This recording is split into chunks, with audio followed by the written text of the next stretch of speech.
Welcome to a real cult classic where we talk about, well, your favorite cult classics, a little bit of pop culture, a smattering of old Hollywood gossip, and a side of scandal and intrigue. I'm your esteemed cult leader, Megs, from the Cult of Megs, and this is my friend, your friend, Cult Elder, Auntie Amy. Amy, say hi to the cult. Hello. It's October, so every week we're covering something spooky, so viewer beware. You're in for a scare.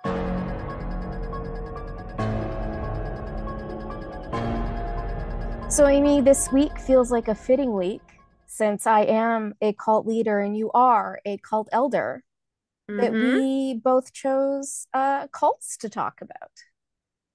That's right. I have to say that I have not been as interested in cults in my life as I have been since being a part of this one.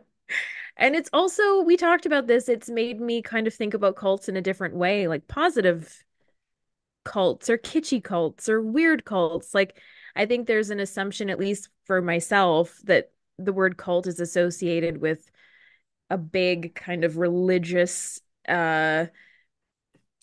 religiously specific indoctrinated group that's terrible and all Like a encompassing. brainwashing Yeah. kind of a thing. I picked it because well, you went through it with me, the renaming of the cult. Yes. And the idea that we love pop culture and things that have a cult following. And I think that that is where that positivity comes in, that you love something so much, and it not necessarily to the point of like walking off the edge of the earth for it, but just feeling devoted to movies and music and all of the things that we love so dearly, and that really define who we are as people and that bring us joy in this world that is currently on fire. Yeah, exactly. Reclaiming the word, putting a positive spin on it. Although that is not what we're going to be doing today. My No. cult is definitely not positive. Hmm. And I don't think yours is either. It is very much not. No. Yeah. No. So, you know, but again, we just wanted to keep on theme for the month. It's spooky, it's scary, it's, Hmm. you know, all And those just a good things. reminder that the cult of Megs is the best cult, the superior cult, because it is neither of these cults. That's right. It is the best.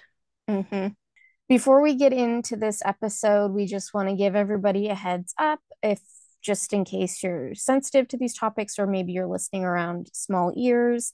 Our episodes will be dealing with suicidal ideation, suicide, mass suicide, abuse, manipulation, coercion, sexual assault, assault, domestic violence type situations. There will also be mentions of sex work. So if any of those topics are difficult or you are around people you don't want listening to those, this is just a warning. So So, I'm excited to hear what your cult is because I don't think I know what your cult is. yeah, no, I didn't put it in the sheet. You know, it's so funny.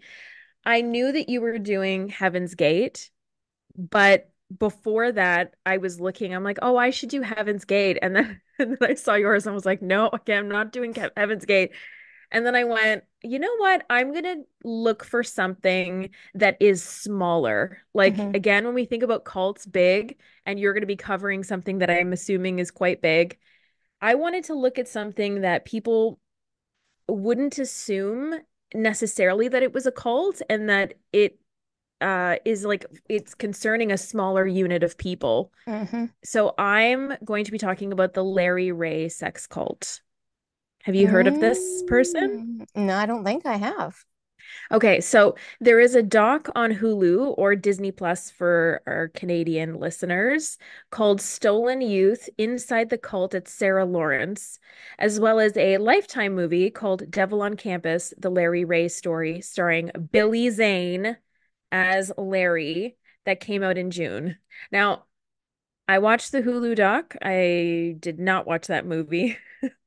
So I highly recommend the documentary. It's 3 episodes and it's yeah, it's brutal. Anyway, In January 2023, Lawrence Larry Ray was sentenced to 60 years in prison for racketeering conspiracy, violent crime in aid of racketeering, extortion, sex trafficking, forced labor, tax evasion, and money laundering offenses. Although this wasn't his first stint with the law, in 2003 he was convicted of stock fraud and sentenced to 5 years probation, which he violated in 2007 after he allegedly abducted his daughter Talia. He was divorced at this time, and his wife had custody of their two daughters. This led to his arrest and a 3 year prison sentence. In 2010, at the end of this 3 year prison sentence, Larry would set out to irrevocably change the lives of Talia's classmates after moving into her dorm at Sarah Lawrence College in Bronxville, New York, during their sophomore year. Your face is making me laugh. It, I'm just like, how do you move into a dorm Yeah, that's why I wanted to watch it because I was in like, a in what? an all girl? Isn't Sarah Lawrence an all girls school? No, it's No, not. it's not. It No, used to be. no, I thought that too, but it's not. It's like liberal arts. Mm. Like it's I think their slogan at the time of this happening was like we're different and no, you're different and so are we or something. Like they Oh, so that's definitely why he was like, "I'll just move into the dorm because they're different and so are we." well, you'll see. Okay. Okay, so Talia came to the group through Santos Rosario. He met her in a Roman literature class and asked her to get lunch together after class. Talia would become Santos's first girlfriend, and she would become part of a larger, tight friend group, which included Gabe, Dan, Max, Claudia, Isabella, Juliana, and Raven. They all lived together except Raven, who lived elsewhere but was there frequently and was dating Dan in a dorm called Slonim Woods in Building 9. Slonim had 8 single rooms and common areas, like the living room and the kitchen. It was far enough away from the main campus that security wouldn't patrol there, giving these friends a real sense of freedom and independence.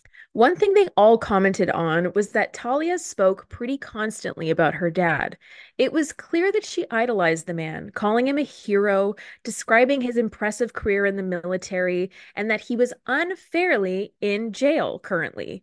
So when Talia told everyone that he was getting out and they were finally going to be reunited after 3 years apart, it was decided that Larry could crash at the Slonim dorm so they could do just that.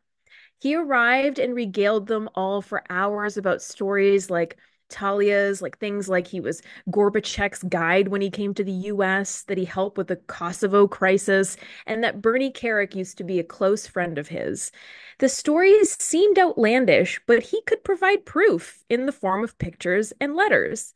Larry did apparently own bars and nightclubs in New Jersey in the 80s where he met numerous politicians and put him in contact with powerful people. So these were truths in a sense. So Larry also claimed that he was a victim, having been a whistleblower on some major scandal. His prison sentence was retribution for that, so he gained some sympathy from the students. After that initial night, he ended up staying at the house on the couch 7 nights a week. He acted like a dad, cleaning the kitchen, grocery shopping, cooking dinner, buying them pizza, etc. Then one night, he called a house meeting, which he recorded. And spoiler alert, this bald pus bucket loved to record everything. Now, he gave the students a little presentation about his philosophy called Quest for Potential. 0 points for originality, Larry. In summation, this guy was cosplaying as a profound thought and took advantage of young people who were curious, generous, and had personal trauma, all of which he exploited. Apparently, Larry had the key to unlocking people's potential and knew how to strip away the things or people that were standing in the way. The first person in the house that Larry helped was Isabella, who happened to be Talia, his daughter's best friend. Isabella was described as a bit of a social recluse, often on the periphery. She hid in her room. She was quiet and shy. Larry would spend hours in her room, even stay there overnight, talking to her. And to deflect from the very obvious reasons why that was inappropriate, Larry would tell the house that Isabella was going through something personal with her family, and Larry was just talking to her and helping her through it. Fast forward to Christmas. Isabella was supposed to go home for the holidays, and she called her mom to say that she wasn't going and handed the phone to Larry to explain further. Larry tells Isabella's mom that Isabella was molested when she was younger, and if she goes home, she will unalive herself. He positioned that revelation as he was just looking out for her. Isabella's mother was blindsided by this confession.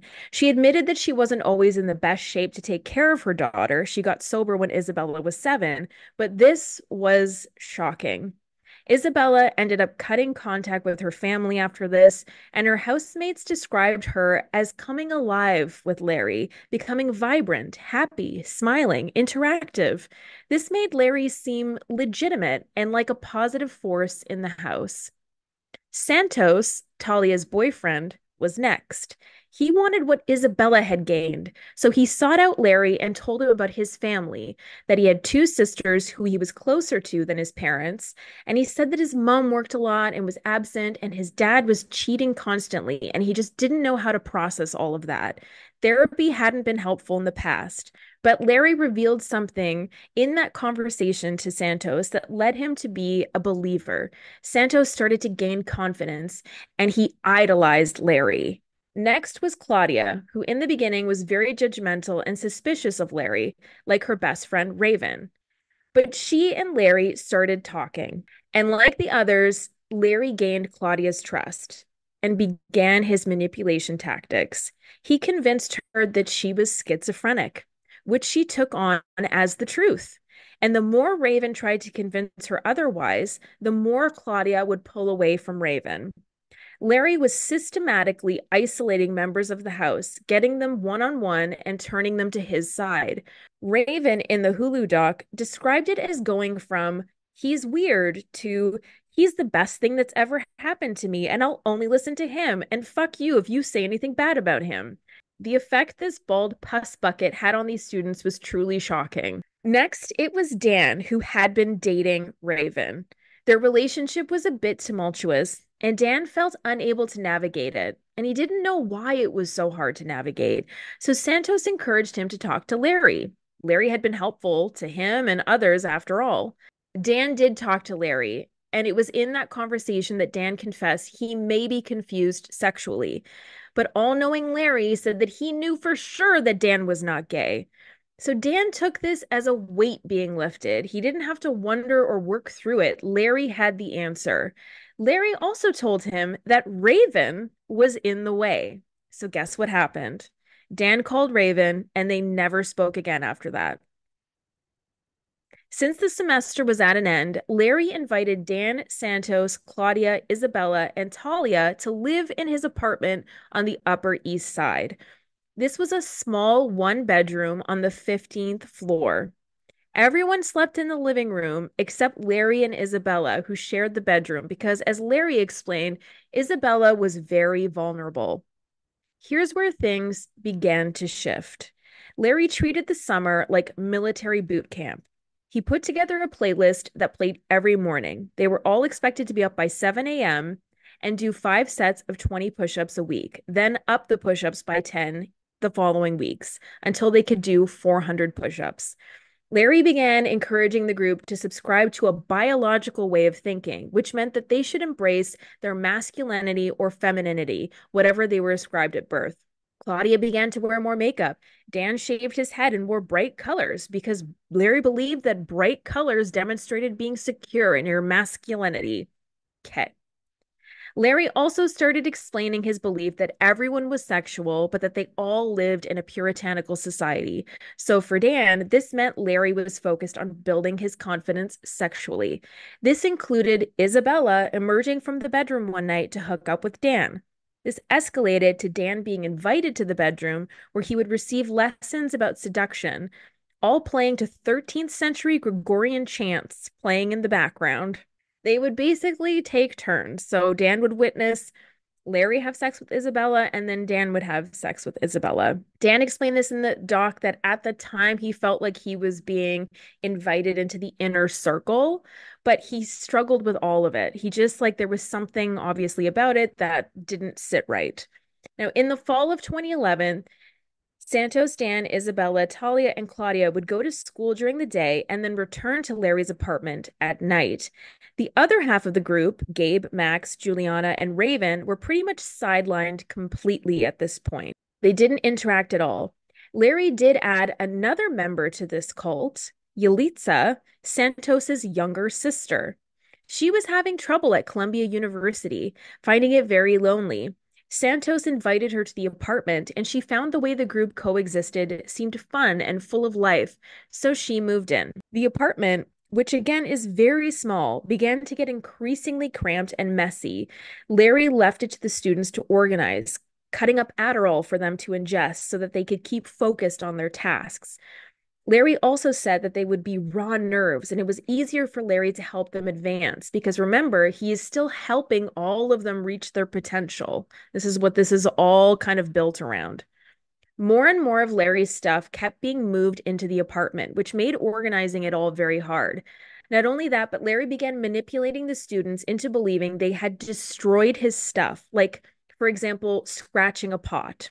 If a pot was scratched, they would be blamed for that. This would evolve into interrogation recordings. Remember, he's a regular documentarian, this guy, where he would have them sit there for hours and hours until they admitted doing something on record that they actually didn't do. At this point, Larry zoned in on Santos. The interrogations were so bad that Santos broke down and admitted to destroying a ton of Larry's stuff, which he had to write down in a lengthy list with a numerical value attached. Santos was so pressured and manipulated that he basically wrote down every item he ever touched in the apartment, which amounted to thousands and thousands of dollars that Larry demanded he pay. Santos, though, didn't have money. He came from a low income family, but Larry insisted. So Santos asked his parents. His mom pawned jewelry, and then Santos moved on to the friends from Slaugham that he hadn't been talking to, asking Gabe for a $25,000 grand loan. No one could give him that money. Like, none of these people had money, like, they weren't rich, right? So this did tip off the friends, though, to trust their suspicions about Larry and what was happening. So they were on high alert at this point and just concerned. At this point, Talia and Santos had broken up, and Larry's interrogations of the students escalated. Something he would say was, "You never forget, you just don't know how to remember." Again, he was literally inserting lies disguised as truths in these students' minds. They were struggling to grasp reality. He wouldn't let up, and they were not sleeping. They were trapped. He was controlling their social group, keeping it insular, cutting them off from family, and even controlling their food. Then Larry became obsessed with the idea that the students were involved in a conspiracy against him and Bernie Carrick, who was pulling the strings. Now, remember I talked about Bernie Carrick as like a best friend that he used to have that he referenced in his like initial stories he told. Now, Bernie was the first deputy commissioner in the New York City Department of Corrections. And they have their whole like a whole history where they had a falling out, but they were legitimate best friends.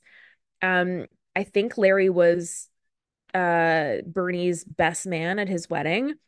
And they got into some weird stuff. Like in the documentary, it's very one-sided in that Bernie is saying, I thought I knew everything about the guy. I ended up knowing absolutely zero about him, and it fell apart. But then I was reading some other stuff where they both got into some legal issues. So the important thing here is to know that at this point, Larry is becoming obsessed with the idea that the students are involved in a conspiracy against him with Bernie pulling the strings.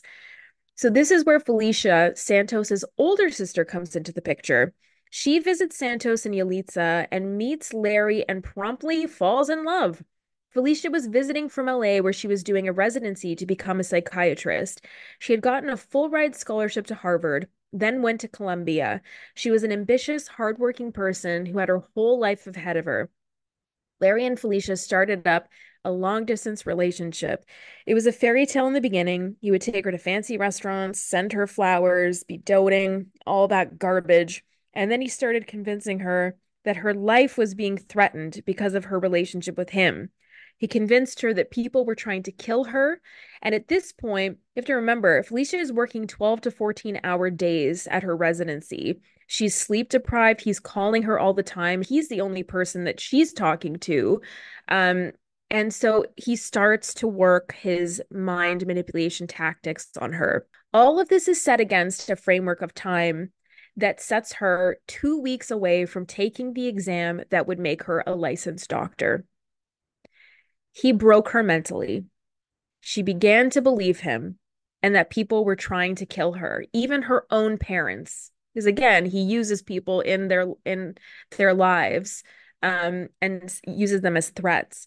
So Larry sent someone he claimed worked for the FBI to escort her back to New York, and she moved into the apartment and essentially lost everything. Again, she was 2 weeks away from taking the exam to make her a licensed doctor. And this is a person who, from the Bronx, from that low income family, got a full ride scholarship to Harvard, then to Columbia. And her whole life was about, I'm going to be a doctor.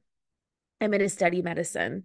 And within a short amount of time, this bald pus bucket takes it all away.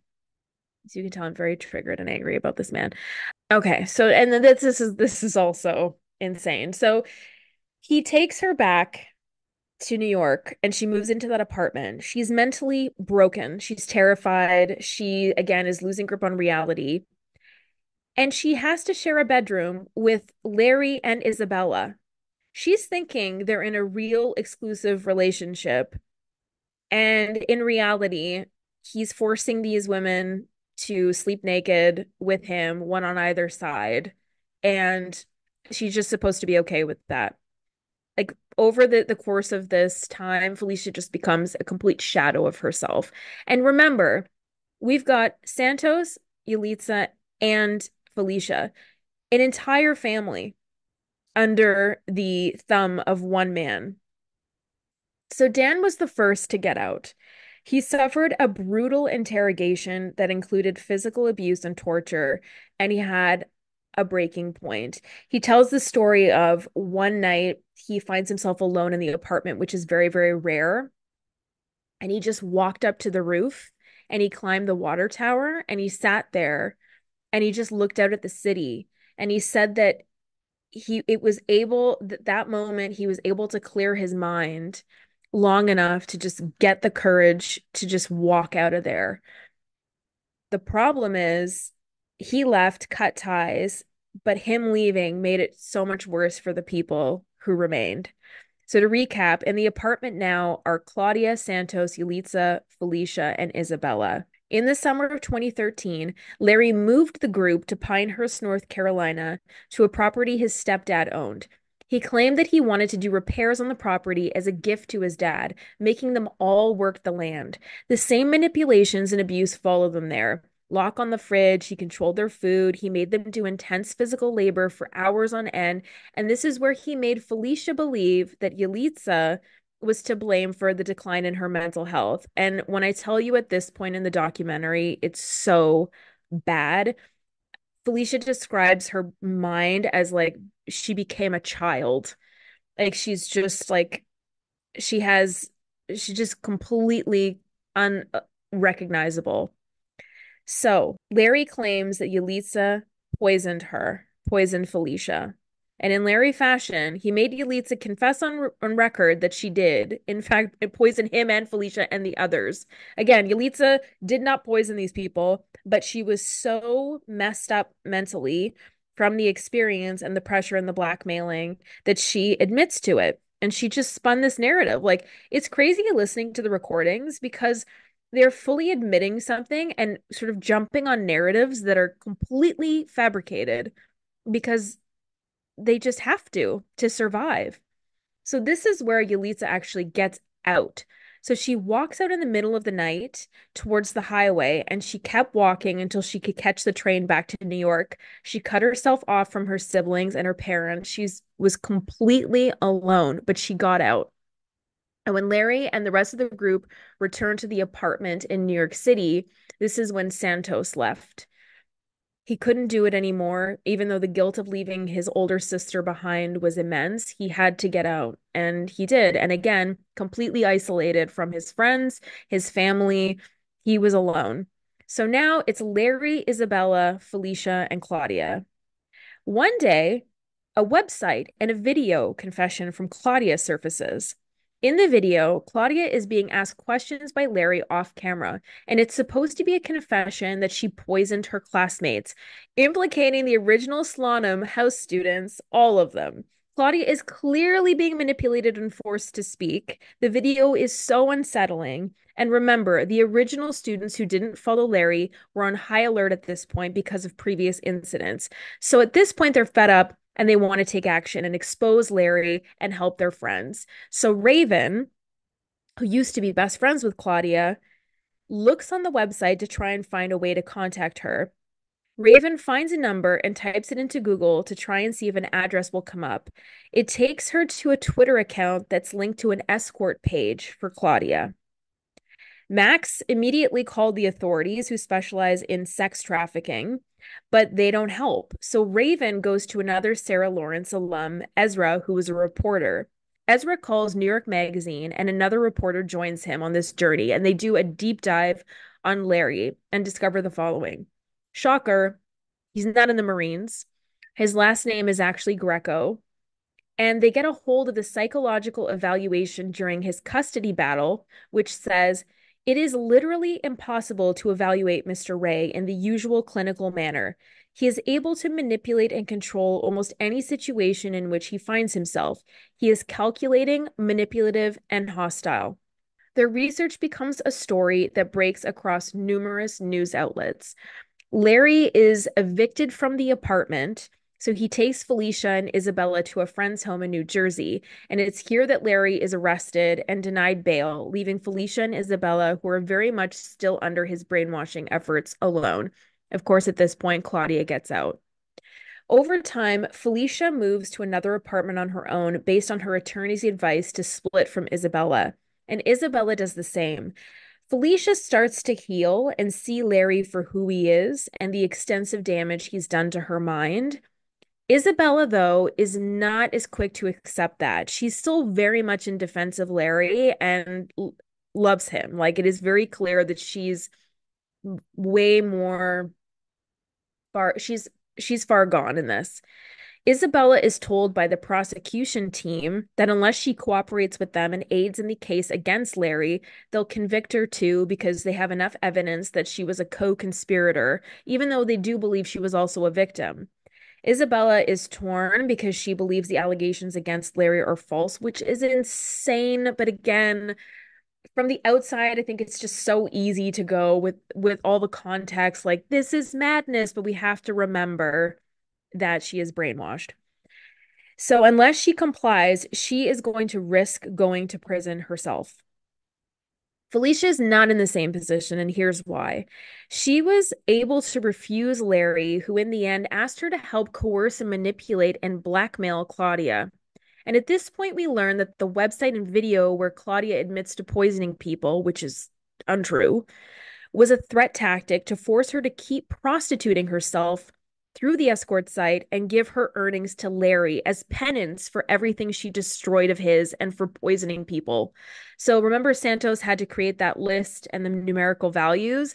So he was asking everybody for money. Claudia was an escort, and the earnings were going to paying back Larry. Crazy. So Larry used the video and website as a threat. Like, if you don't do it, I'm going to expose you, and all of these people are going to know that you poisoned them, and your life is going to end. Isabella, unlike Felicia, was his right-hand person in this regard. She agreed to help Larry. She would go to Claudia's hotel room, pick up the money. She even kept a ledger of all of Claudia's earnings, which amounted to something close to $700,000 that she gave to Larry. And when Claudia said she couldn't do it anymore, there was a particularly brutal encounter, recorded, of course, that included physical abuse that Isabella apparently participated in. In the doc, Isabella doesn't remember that happening. You can tell She doesn't know what's real and she doesn't know what's not real. In the end, in 2021, Isabella was charged with extortion, sex trafficking, money laundering, and racketeering. Isabella pled guilty to money laundering and publicly condemned Larry. She was sentenced to 4.5 years in federal prison. And the doc gave a bit of an update on everybody else. So Felicia and her siblings and parents reunited and restored their relationships after years of torment and trying. It was really sad to watch. Yeah, that whole family was just ripped apart. Claudia reunited with her friends and family. Santos started a new job and lives with his family. Yalitza graduated from Columbia. Felicia works as a management consultant and hopes to get back to medicine. Dan actually wrote a memoir called Slalom Woods 9, which I'm going to try to read. And Bald Puss Bucket Larry is serving a 60-year sentence, and I hope it sucks for him. I hope it really sucks for him. He was 63 at the time he was sentenced, so he'll be there for the rest of his life.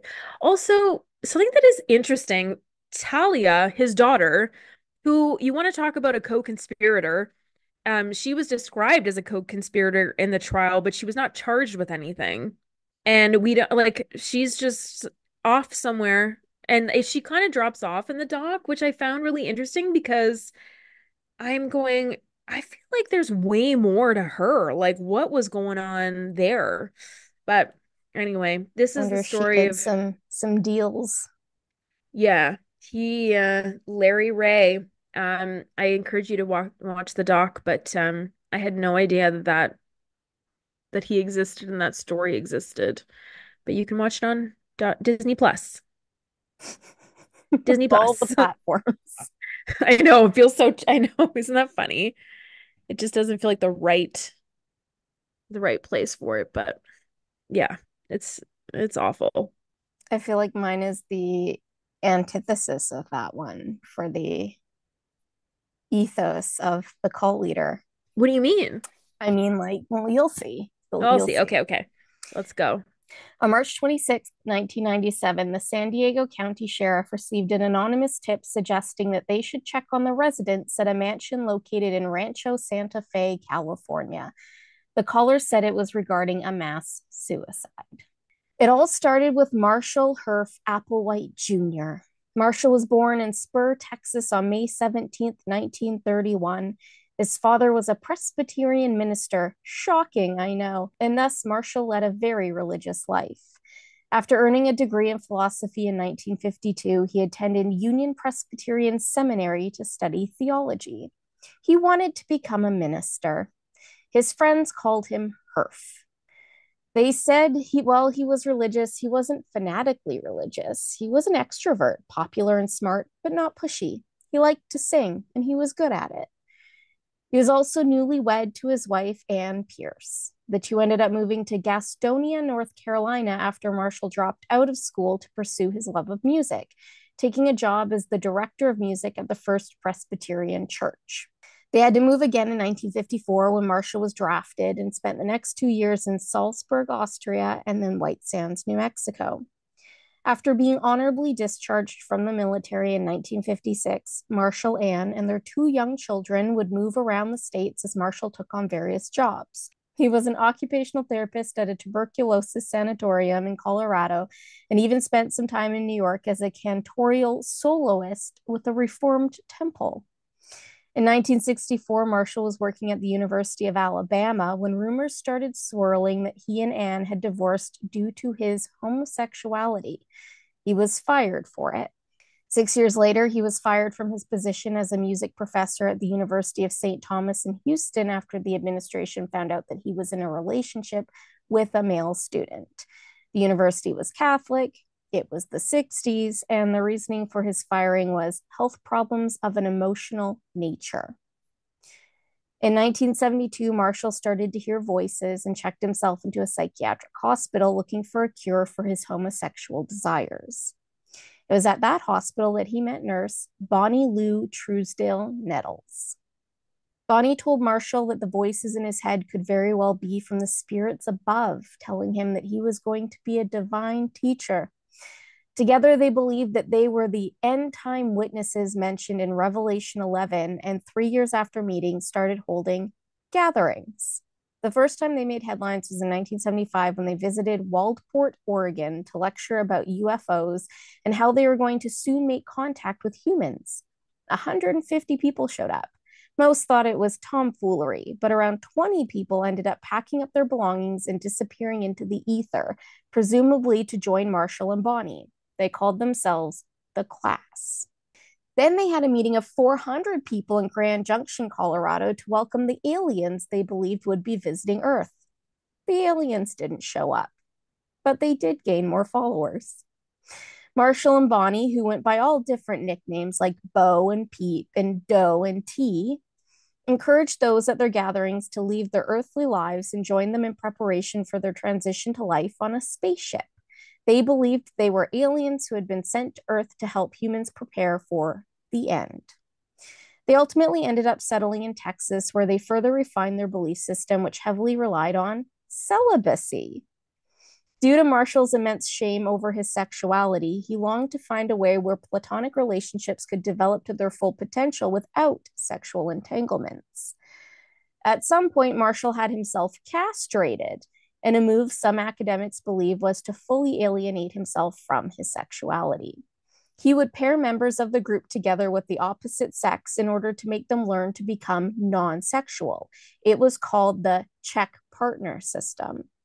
He believed that castration made this easier to achieve, and while the members were not forced to castrate themselves, at least 8 followers did so willingly. They were apparently excited to do so. For those that didn't or couldn't castrate themselves, Marshall instituted a no sex, no human level relationships, no socializing rule. Bonnie had 10 years with the group. In 1983, she had to have an eye removed due to cancer and was informed that the cancer was spreading. Marshall believed that Bonnie could not die. They had to ascend together. They were the last two, but Bonnie's cancer spread and ultimately took her life on June 19th, 1985. Marshall told the group that Bonnie had completed her work on Earth and that she had to leave to continue her work on the next level, which is where she would meet them. Many believe that this is the turning point of the group's beliefs, that they originally thought that they would be taken to the next level by way of UFO, that they would be beamed up into space with their own bodies intact, and that shifted to the need for the body to be discarded to ascend. The group was fairly silent until 1994 when the resurgence of the cult began as they branched out to recruit new members. Around this time, the group believed that the transition was nigh and left all their belongings behind as they made their way for California. They ended up settling in San Diego and launched their first website on the internet called Heaven's Gate, although around this time, the group actually called themselves the Total Overcomers. On July 23rd, 1995, Alan Hale and Thomas Bopp discovered a long period comet with a bright blue ion tail. 2 years later, rumors circulated amongst New Agers that the Hale-Bopp comet was being followed by a spaceship and that it would approach Earth around the time of the spring equinox.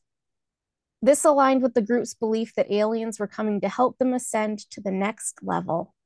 In June of 1995, the group purchased land in New Mexico and started building a compound out of rubber tires and concrete. They abandoned the property in April of 1996 and headed back to California. Then in October of 1996, the group rented a house, well, a 10,000 square foot mansion in Rancho Santa Fe that they called the Monastery. They paid the $7,000 a month rent in cash and also paid $1,000 for an alien abduction insurance policy, which covered abduction, impregnation, or death by aliens.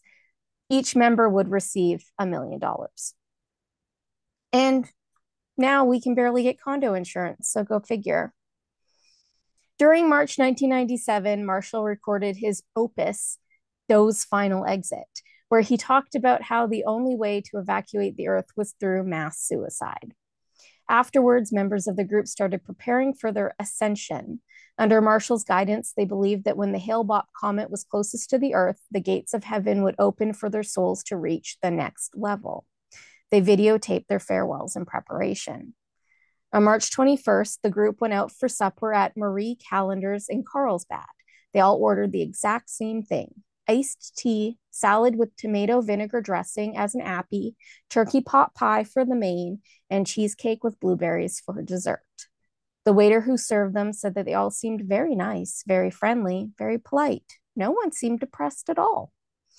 The group went home, and at some point over the next 4 days, the exact dates have been disputed, the group methodically took their own lives in waves. The first group of 15 took a mixture of phenobarbital, typically used for the treatment of epilepsy, with either applesauce or pudding and chased it with vodka. They then put plastic bags over their heads. After they passed, the bags were replaced with a purple cloth over the top half of their bodies. Then the second group of 15 did the same, followed by the last group of 9, which consisted of Marshall and the final 2 members who assisted him. They were the only members found with bags still over their heads. While this was occurring, packages were sent out to various individuals and media outlets. One of those individuals was Rio D'Angelo, who had been a previous member of the cult. He had alerted his boss to what he had received, and the two traveled from LA to the cult mansion to confirm the contents of the videos. The back door of the home was unlocked. When he returned to the car, his boss told him to call the police. He was the one who made the anonymous phone call. A singular deputy was dispatched and was greeted by the strong odor of decomposition. 2 more deputies were called, and after a quick look around the property, they obtained a search warrant. Inside, they found the bodies of the 39 members of Heaven's Gate, 21 women and 18 men. They were all dressed in matching black shirts and the same Nike Decades shoes. Apparently, Marshall really liked Nike, and they would say just "do it," because that was his nickname. Doe, like just do it. They also all had shaved heads and were wearing Heaven's Gate away team armbands. 2 of the members of the cult were not in town during the mass suicide. They claimed that the cult was dressed identically to represent the unity of the mass suicide and that Marshall got the Nikes on sale. But one of the surviving members did say that everything was designed to be identical. This is a notorious tactic used amongst cults and is part of the process of moving a group of people towards extreme ideals like mass suicide. It also played a role in Marshall's desire to desexualize everyone. He stripped them of their identity and their gender. The members were also found with $5 bills in their pockets with 3 quarters. Some said they would always have a $5 bill on them when they left the house to cover vagrancy laws, and the quarters were for the payphone. One surviving member said that it was the cost to ride the tail of the comet, according to a Mark Twain story, but apparently no one has ever found that passage by Mark Twain. 3 former members of the cult took their own lives afterwards. One unrelated man also took his life, believing that he was going to the Hale-Bopp spaceship. All of the members of Heaven's Gate were cremated, and their family members were notified.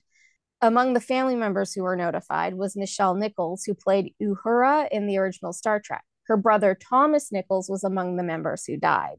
Thomas was a member for 20 years who liked to leverage his relationship with Nichelle in promotional material for the cult.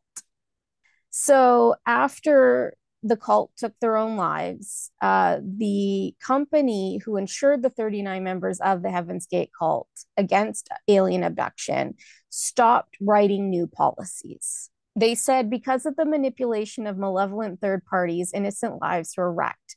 The managing director, Simon Burgess, said, "I'm deeply shocked and saddened, and that's why we're withdrawing from the market. We don't wish to contribute to a repetition of the Heaven's Gate deaths." He said that in order for the policy to be cashed in, they would have to prove that the cult were actually abducted by aliens. And that the alien abduction insurance accounted for 10% of his company's overall business. That Heaven's Gate was one of 4,000 policyholders worldwide who bought alien abduction insurance, and that Britain and the United States were the biggest markets. They also insured virgins against immaculate conception, prostitutes against loss of earnings from headache and backache, conversion to a werewolf or vampire, death or serious injury through paranormal activity, and unfaithful husbands against having their member cut off. So this was in 1997 after Lorena Bobbitt. I do believe in being able to, that people who do sex work should get paid sick days. So kudos to them for covering that. But Yeah, for sure. It's just interesting how there's like legitimate ones next to like turning into a werewolf. right? Or like immaculate conception. I don't know how you'd prove that it was immaculate either. So even though the cult is technically gone, they obviously live on in the media, but also in two interesting places of note. Two former members, Mark and Sarah King, allegedly, well, they run the Tila Foundation and are thought to be maintaining the Heaven's Gate website, which still exists on the internet, even though there is a call for it to be taken down. It is not surprising, though, since one of the cult's sources of income was their web design service. Clients said that they were very professional and diligent, and that the website designers didn't look particularly unusual for computer experts with a lot of work in the entertainment industry with dark, colorless shirts and closely cropped hair. Now, the second place is in Seattle's famous Pike Place Market, which I discovered while on a ghost tour in 2010. 1985, the market was undergoing renovations, and those who donated to replace the deteriorating floor were given engraved floor tiles. Heaven's Gate donated to the project and received a tile simply engraved with Heaven's Gate 6885. And I did Google that date, but it doesn't seem to have any significance. It was before Bonnie passed away, so I'm not quite sure where that date came from, but it might just also be the date that they donated. And they were just like, why not? So yeah, you can go to a Pike Place Market and see the Heaven's Gate tile if you so desire. Okay, I have a question. Do you think any of them second guessed wanting to participate in the mass suicide? Do you think any of them, when the bag was over their head, were like, I don't want to do this? I don't think so. I think they truly thought that uh that they were going to that their souls were going to someplace better. It's remarkable. Because even the people like who, I mean, look at the two people who survived, they're still continuing on with the work. And like, well, people who specialize in sociology and the movements of cults and how cults exist and indoctrinate people say that like the identical outfits, the haircuts, they when the men all had to shave their face in the same way. When they made pancakes, all the pancakes had to be the same size. And the surviving members talk about that. They talk about the need for identical ways of existing, and they talk about it like it's normal. Like they don't understand that that was part of the indoctrination, that was part of controlling the behavior, creating patterns, so that when it got to the point of them committing suicide, that they would go along with it. I mean, the fact that three members who had left the cult then took their own lives after shows you that those who are susceptible, how deeply it is ingrained. I just always feel so sad thinking that even if somebody did have doubts, there was no one there that would encourage that kernel of like truth, right? They would just be about like it's just, yeah, it's sad. So what Marshall would do though is, so Marshall would allow them to go home if you expressed any doubt in what you were doing. He would give you a care package and he'd be like, you can go home. But that's part of the indoctrination. That's him saying, but I let them go. Yeah, I don't I believe wasn't controlling them. that's I let them go. And that's they would very go home and they manipulative. would see their families. And some of them, there was a wave of people where he let them all go and like none of them came back. And that was early on. That's good. So I think that he, through like those, that systematically, like his whole thing was he wanted to weed out the people who didn't believe. He wanted the true believers, which would be the people that were most vulnerable to his Yeah, manipulations. exactly. Exactly. It's sad.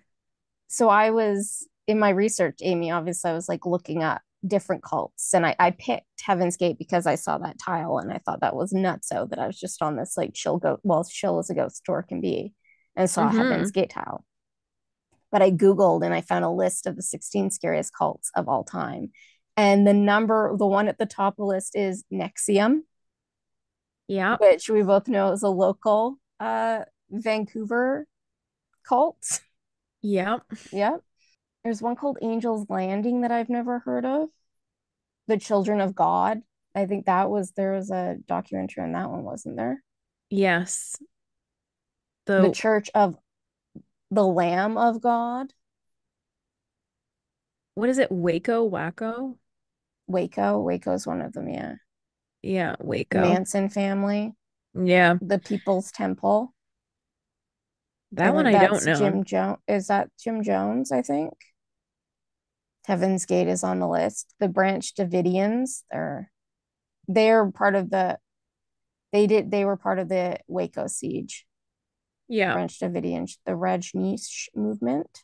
Oh, they've got the FDLS on this list, which is interesting. Which one is that? The fundamentalist uh, Church of the Jesus Christ of Latter-day Saints. Oh, right, of Yeah, course. I was not the acronym slipped away from my mind. They also have Scientology, which I won't touch with a 10-foot pole. I have.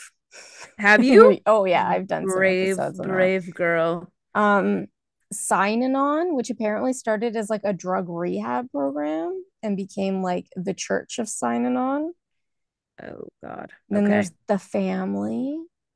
Ever thinks the reincarnation of Jesus Christ.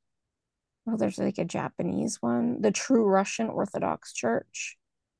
The movement for the restoration of the Ten Commandments of God. I feel like if you're going to have a cult, it has to have a snappy title. Yeah, that's just too long. The Order of the Solar Temple. I guess your cult was kind of small. It was just a small group.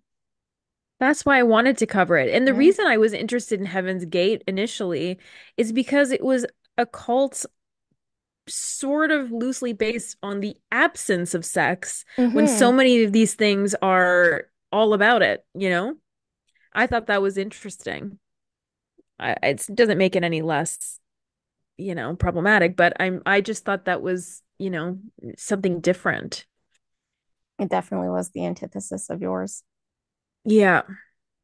Yeah, but again, I think this one is important for people to watch because it defies, or I think it disabused my notion of like what a cult is. Mm-hmm. I wouldn't make that association if I was, in and around it even. Like it really can exist in forms that challenge our notion of what it means to be in a cult. It's just sad to watch these like young students who had their whole lives ahead of them trust this older man. Again, it's like our conditioning to accept authority figures and like Mm-hmm. people of an older age and just go, they have the wisdom and like it was just so sad. And again, they had a trusted individual. This is why I think the daughter is a very complicated figure in all of this because she was the gateway to him. Did you watch the Tegan and Sarah I did watch documentary? Fanatical. Yeah. I haven't seen it yet. Is it good? It's Oh, I'm interested to know. I want you to watch it because I want to know who you think did it because I have feelings about who's in it and who I think is Fegan or fake Tegan. But I do think it is interesting, like the connection that you're drawing there, because all while watching it, I kept thinking, as somebody who grew up on the internet, like we grew up on the internet, we watched it evolve from ICQ and chat forums to what it is today. I had a MySpace account when they first came out. I had a live journal, like we had all these things. yeah. And I just knew immediately I knew not to trust anybody. And I knew that whatever I put out there could follow me for the rest of my life. And so I've always been kind of taken back when people behave like the internet is temporary or like people can't easily pretend. Cause I remember when you would be on a forum, right? Like if you were on like a fan forum or something, and we used to do MSN chat rooms, all like my friends and I, and we'd invite people in the room and you'd inadvertently get somebody that you didn't want in the room with you. And I would use a picture of Molly Ringwald when people wanted to know who I was. And I liked it because it was funny just seeing people who didn't know who Molly Ringwald was. Yeah. And they'd be like, oh my gosh, is that you? And I'd be like, that's my twin sister. And people would be like, oh, really? And like they'd believe you. And so I was like, it's because I didn't want them to know who I was. I didn't want to give them any of my information. You're some random internet stranger. It made me uncomfortable. I never was that comfortable on the internet. And You're I just knew smart. how easy it was to deke I think I, people out.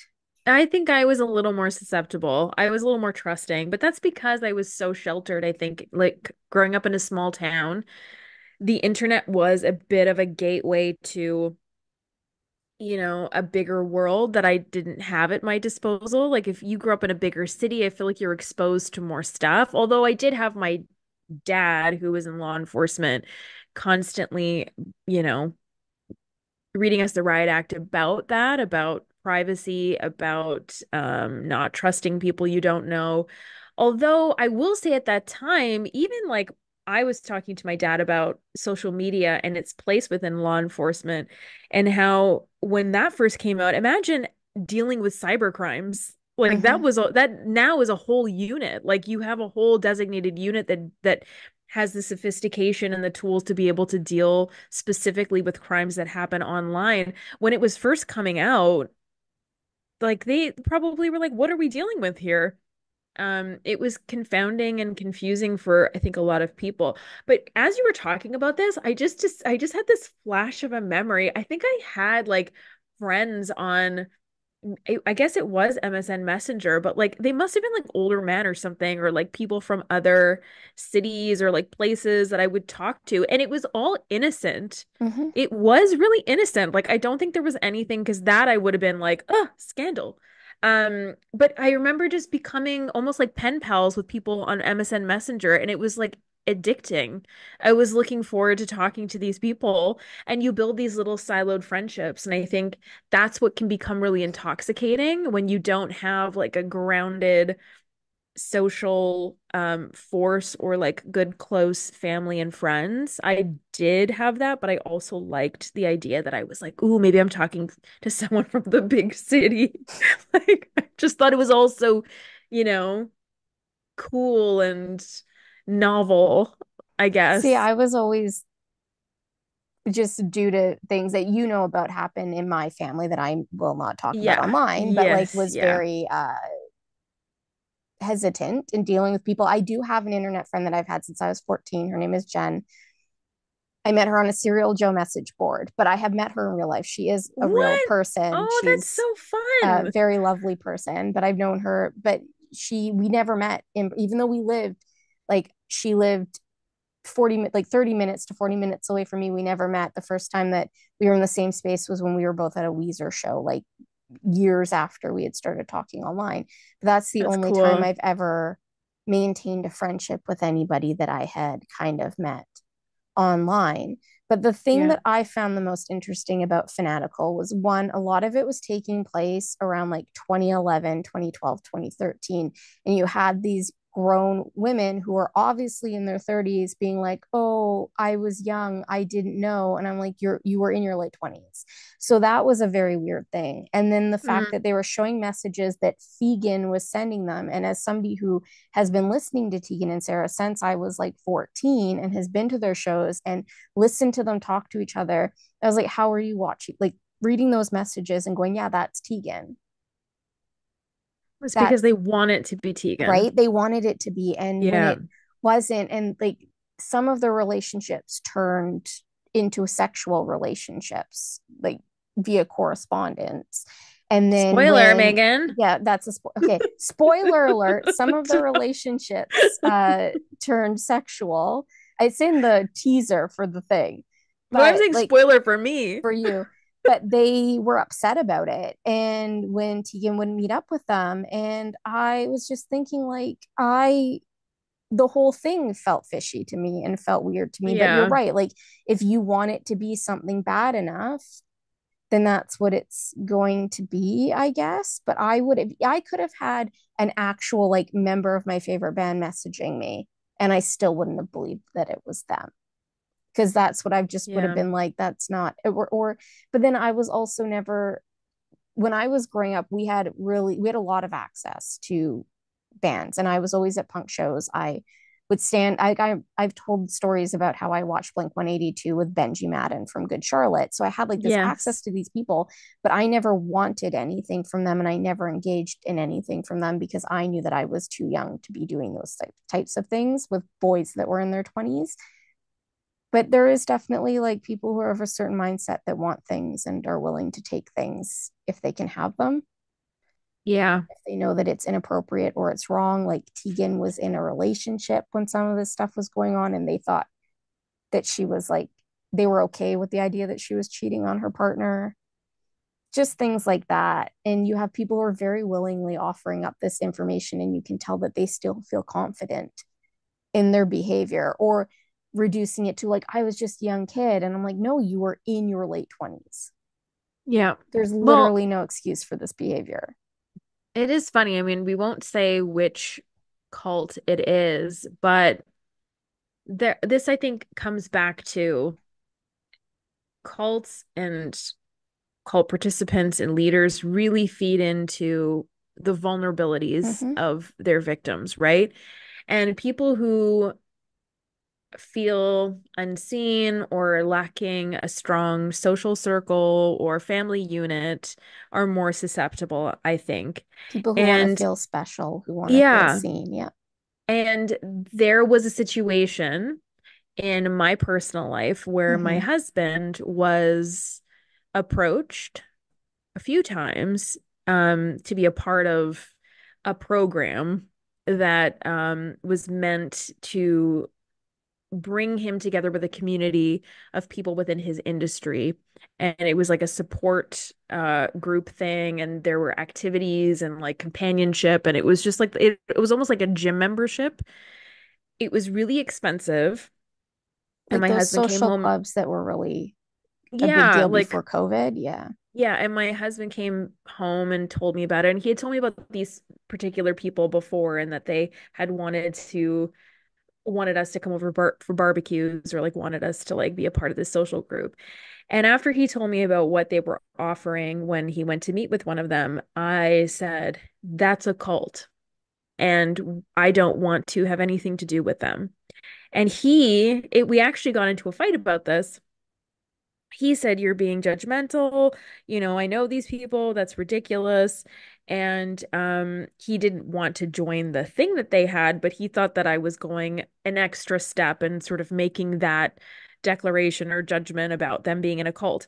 Fast forward a couple of years later, and there's literally a documentary that Mm-hmm. we're watching about them specifically involved in this cult, in a multi-series expose. And I just looked at him, and he looked at me, and he goes, well, you were right. But you know, like the signs are Men don't have to there. have that intuition about things. They don't have Yeah. to be hyper aware all the time and have their antenna up of when they're Yeah. being manipulated or coerced the way But that women do. I also didn't need anything they were selling. Yeah. I think that is the main takeaway, right? It's like I didn't want any part of that. I didn't need it. I definitely didn't need to pay for it. And yeah, I guess being an introvert kind of, pays off sometimes, but it was more than that. I just went, I don't need anything that you're pitching here. And I have, I think also you'll attest to this as well. You get older, and there's a reason they say that your social circle like tends to get smaller, or like just you're way more selective about who you Mm-hmm. spend time with, because you're just way more secure in who you are and what you want, and your boundaries and tolerances for, behavior is just so airtight that the people who make it through are, few and far in between. At least that's been my experience. My social circle has really kind of shrunk. It definitely comes with a level of contentment. I've done an episode on a certain very famous voice actor from a long running series who is part of an infamous cult out of Hollywood. And she ended up in that cult because she wanted to find marriage. She wanted success in the industry. She wanted to find marriage. She found people who worked in the industry. She went to a barbecue and was like, Yeah. this is great. They're going to like position me in this life that I want. And that's where she found her husband. She found both husbands, or a husband and a fiance, in that organization. And yes, she's been very famous, but she's given a crap ton of her money to them. Mm-hmm. And it's because, you're looking for things that you can't find, you're not content, and you have people who are willing to give it all to you. Some people just can't. I just think of Indiana Jones and the Temple of Doom. Like, you go for that shiny statue, you're gonna get crushed by a massive Yeah. Yeah. rock ball. Yeah. It's just not worth it. I remember, and I'm not equating air cadets to a cult, Okay. although I'm sure some people might feel that way about the military. Yeah. But I remember being 12 and being in air cadets because my dad was an air cadet. Therefore, I became an air cadet. And I just, nothing sat right with me. Just the fact that I was supposed to do every single thing like that a 14-year-old boy was telling me to do. And my Yeah. mother also was unsettled by it. I remember this one kid, he took us out to do drills in the rain. And when you're a cadet, you wear a white shirt and a black slacks. And he took a bunch of girls out in the rain in white shirts. And my mom was like, no, Smooth. nope, nope, that's not happening. And like they were gassing me up our W01, which is the highest rank you can get in air cadets before you age out. And hopefully for them, go into the Air Force. She was a redhead and she came up to me during roll call and put her little clipboard beside my face and was like, you remind me of me when I was a cadet. And everybody in Aw. my cadet group was so jealous that I was getting special attention. And I was just like, this is it just felt really weird. And they wanted me to, I either had to grow out my hair or cut it. And I had to take out my earrings and I had to spend my summers at cadet camp. And my mom was like, I don't feel comfortable with you putting my only child in a glider and chucking her Yeah. in the air. And I just realized like I don't do well with absolute authority. And that it was during a period of time of adolescence where you really do figure out who you are. I would have been in this organization that beats the individuality out of you. Yeah. And No. I was uncomfortable. And I'm really glad that I realized at an early age that I don't do well with absolute authority. And that's probably why I have never been indoctrinated by anybody and why certain bosses have not liked me very much. Well, it's one thing to respect authority, and I think we've lost some of that. But I do think you need to check authority and you have to be able to ask questions. And you can't, like, I just don't believe in subservience without, you know what I mean? Like, you have to be able to feel exactly how you did and be able to ask questions and go, I want to challenge this because this doesn't sit right with me. And I'm not just going to subscribe to everything you say. Like, I that's feel in most ridiculous. organizations that authority exists or hierarchy exists just so that things run smoothly. I think that there are some instances where you have to be able to listen to absolute authority to keep people safe, but Yeah, no, most places, like exactly. working in a marketing department, hierarchy exists just to ensure that things get done properly and in a timely fashion. Like everything else, it's just you need it can be exploited. Mm-hmm. Authority is, in the wrong hands is terrifying. This is where we're at. But yeah, that's cults. We've done With our Megan bit and Amy. with Megan and Amy. Boop boop boop. And we only have one more left, I know for October, yeah. technically for October, yeah. Well, everyone, thank you so much for hanging out with us and listening to us talk about the exciting world of cults. We'll be back next week for a special Halloween edition, mostly that it'll just be posted on Thursday instead of a Friday. Until then, stay safe Check your candy. and may the cult Be with you.